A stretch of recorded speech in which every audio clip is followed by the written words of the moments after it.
What is up, guys and gals? Out here in the old Sherm Shack where I always am. Today's video, we're going to be upgrading the old Specialized Enduro. I feel like I haven't stopped upgrading it since I bought it. But one thing that I am going to upgrade is the new drivetrain today. So I'm going to take you guys along with me. And hopefully I can help you, maybe teach you something. Show you my way, even though there's really only one way to do it. But maybe I can simplify it, help you guys out. Today, we're going to be upgrading to the new 52 tooth cassette from Sram. Getting rid of that old school 50 tooth piece of crap. And then this is a 10 to 52. And then you do have to get a new derailleur. The original derailleur will not work with a new 52 tooth cassette.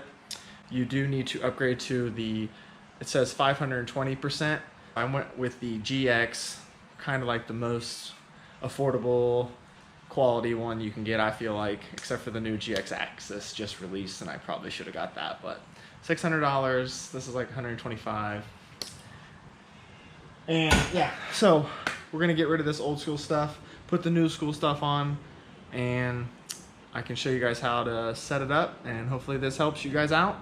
If not, maybe you just want to stick around and check out some upgrades I did to my Enduro. Because hold on, wait. Look how cool these are gonna look. Oh, woo! Oil slick, baby. You know me. Probably can't see it because my shirt's so bright. Sick. See you guys soon. Pop this wheel off. Easiest way to get it off. Put your chain down in your highest gear. Lock the derailleur. Spin it out.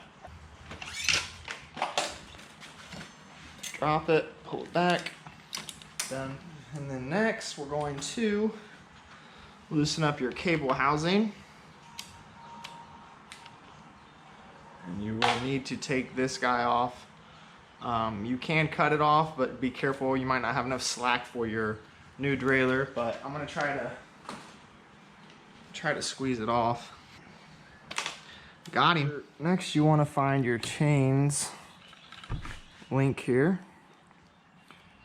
Snap it off like butter. Don't lose these guys. And just let your chain fall like I did. Take your derailleur off. It is a 5mm. Pull the cable through. Try not to ruin and fray the end of your cable. Alright, so here's the new derailleur. And it does have like a thread lock already on it. Do not grease this bolt. I guess it's recommended that you don't. And then there's also this little guy right there. And you want that notch to be on this for your derailleur hanger. Don't mind me for being OCD and just cleaning everything as I go. There we are. Now what we can do, you gotta run the old cable down through ever so gently so you don't fray the end. That wheel will turn it. You can help it if you need to. And make sure these are in as far as they'll go, so just push on them. I'm gonna run this cable down through this channel and then under that bolt so we can get some tension on it.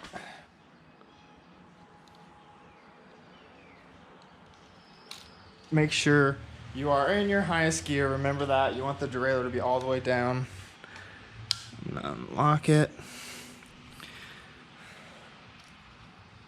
Go up here and I'm gonna click it down, make sure I'm all the way down. So with the cable tension, before you tighten it down on the derailleur, turn your shifter counterclockwise all the way in, so we're releasing all the tension, and then I'm going to back it out like a turn and a half to 2. So there's 1, 2. So now you got room to go either way if you need to give it slack or take out some slack. Now we can get back to this. Pull the tension out, just pull it with my hand. Make sure that's tight right there. it up. I mean, you can even check if you want. Go up there and push on it. There you go. All right, so next we got to get this cassette on. And what do you do if you don't have a cassette, like a chain whip? You really don't need one. You do need some sort of a chain though. Let me show you kind of what I did, a little invention I kind of made. You can just get a chain, and I put a screw in the top here and it holds it tight. And what I do is I'll put this chain on the, I guess either any gear will work, but throw it on that top one. I know the top gear is aluminum, so maybe that's not the best idea, but you need your cassette tool and a big crescent wrench, adjustable wrench, what are you gonna call it.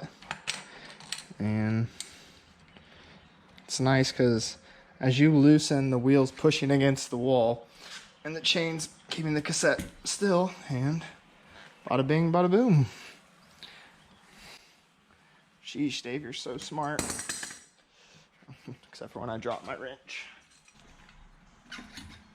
And there it is. There's the old turd. There's the new one we're gonna throw on. They do come from SRAM pre-greased in here, so that's nice, but I'm gonna suggest you clean your free hub, and because that's not looking too pretty. So, and I like to clean things as I go. And don't lay that on your brake rotor because it'll bend, so keep your wheel flat. Now, put this guy on, and XD drivers, they kind of just fit on in a groove. And then tighten them down.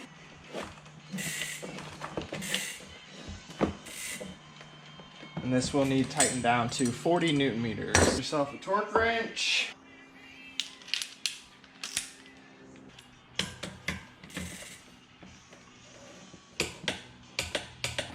All right.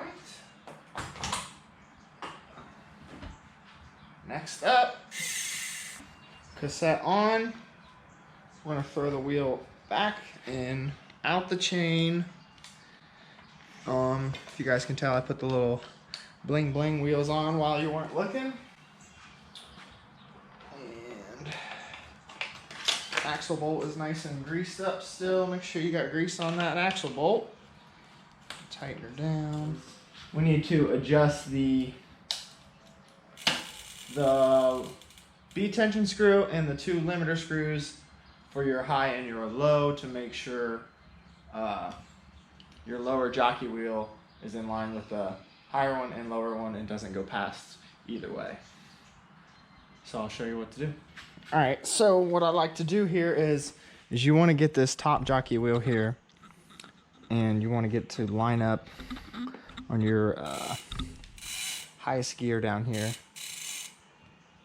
And you want to inline and maybe even slightly just a tad bit to the right side of it, to the outside, just to make sure it drops down into that gear. And your high limit screw is going to be your left. So when you turn it clockwise, it's going to go in. Counterclockwise, you're going to bring it out. Next, I'm going to lock it out, and I'm going to push on it and see how far I can push that. If you can see it, you don't want this to go past that into your spoke, so that's going to take your chain past your lowest gear here and right into the chain. So you want to stop that with your right hand screw here. We're going to push it in. You'll feel it as you're tightening it clockwise. It's going to like add tension on it and pull it in so it won't go on your spoke. So you want those two to be directly in line with each other. So that's good there. We got cable tension on, so let's throw this chain on. Remember, we're on our highest gear here. Go through that one. I'm gonna lock it out. And you want the arrows on these guys to go the direction that you are spinning.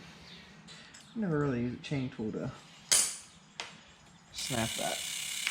So there she is, she's spinning. All right, so next we got this guy right here. We got to set the B tension real quick. So what do you want to do with this new one is shift up to second gear. I'm going to put him on the first gear, and you want this center of that to be at the center of this little point right here.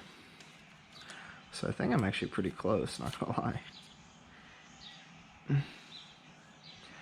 So let's see which way I need to go. Too far. So I'm loosening counterclockwise to get that centered. So the B tension is tight. And now all we hopefully have to do is run through the gears, adjust cable tension to get these gears indexed, and hopefully she's shifting good enough. Let's try it out. Crank through it.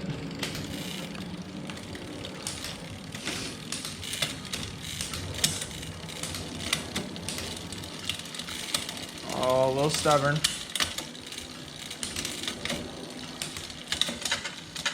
I got a little rotor noise. Alright, back up. Alright, see how fast it's going up? Almost too much. Means I got a little too much cable tension. So back that off. You'll back that off up here at your shifter. You'll turn it clockwise to release a little tension. So let's go back down. Try it again. Oh, baby.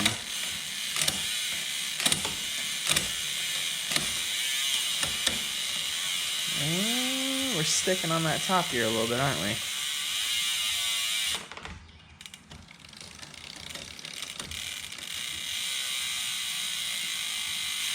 So back off a couple clicks. There we go. Alright, so that was that.